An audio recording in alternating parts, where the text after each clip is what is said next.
வணக்கம் நண்பர்களே. பூண்டு அறுவடை.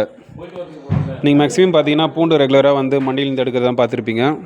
ஆனால் இப்போ வந்து பார்த்தீங்கன்னா டைரெக்டாக வந்து நிலத்துக்கே உங்களை கூப்பிட்டு போயிட்டு பூண்டு வந்து எப்படி அறுவடை பண்ணுறாங்க அப்படின்றத காமிக்க போகிறோம். ஸோ இதுக்குன்னு பார்த்தீங்கன்னா ஒரு 2 ஹவர்லேருந்து 3 ஹவர் நம்மளுக்கு செலவாச்சு. டைரெக்டாக வந்து இப்போ நிலத்துக்கு கூப்பிட்டு போகிறோம். இது பார்த்திங்கன்னா எங்கே இருக்குன்னா ஜாவரா பக்கத்தில் இருக்குது.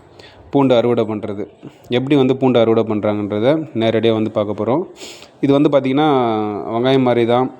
எப்படி சொல்கிறது, இப்போ செடி வந்து மேலே இருக்கும், அந்த வேர் வந்து பூண்டோட வேர் வந்து அடியில் இருக்கும். அதை அப்படியே பறித்து எப்படி சொல்கிறது, மறுபடியும் அதை கட்டி வந்து தனித்தனியாக போடுவாங்க. ஆனால் இங்கே வந்து பார்த்திங்கன்னா கொஞ்சம் லேபருங்க சின்ன வயசாக இருக்காங்க. படிக்கிற வயசில் பார்த்திங்கன்னா வந்து வேலை செய்கிறாங்க. நம்ம தமிழ்நாட்டில் பார்த்திங்கன்னா மேக்ஸிமம் இது மாதிரி யாருமே இருக்க மாட்டாங்க, எல்லாம் ஸ்கூலுக்கு போகிறாங்க. இங்கே கொஞ்சம் பொருளாதார வீக்காக இருக்கிறதுனால இந்த மாதிரி சூழ்நிலை இருக்குது. நம்மளுக்கு நிறைய வந்து ஸ்கூல் இருக்குது, இங்கே அந்த மாதிரி ஸ்கூல் கொஞ்சம் கம்மி தான். அது எப்படின்னு தெரில, அதை அவங்கள கொஞ்சம் டெவலப் ஆகிட்டு வரணும்.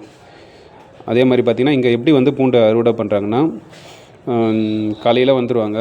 காலையில் வந்துட்டு வெயிலுக்கு முன்னாடி பார்த்திங்கன்னா மேக்ஸிமம் பிடுங்கி போட்டிருப்பாங்க. ஆனால் வெயில் கம்மி தான், குளிர் அதிகமாக இருக்குது. நாங்களே பார்த்திங்கன்னா அடிக்கடி நம்மளுக்கே கோல்ட் ஆகிடுது, ஃபீவரும் ஜுரம் அடிக்கடிக்கும் வந்துடுது.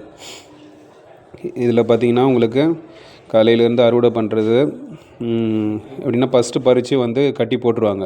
இது என்ன பண்ணுவாங்க, அப்படியே வந்து வெயிலே போட்டு வைப்பாங்க, லைனாக போட்டு வைப்பாங்க.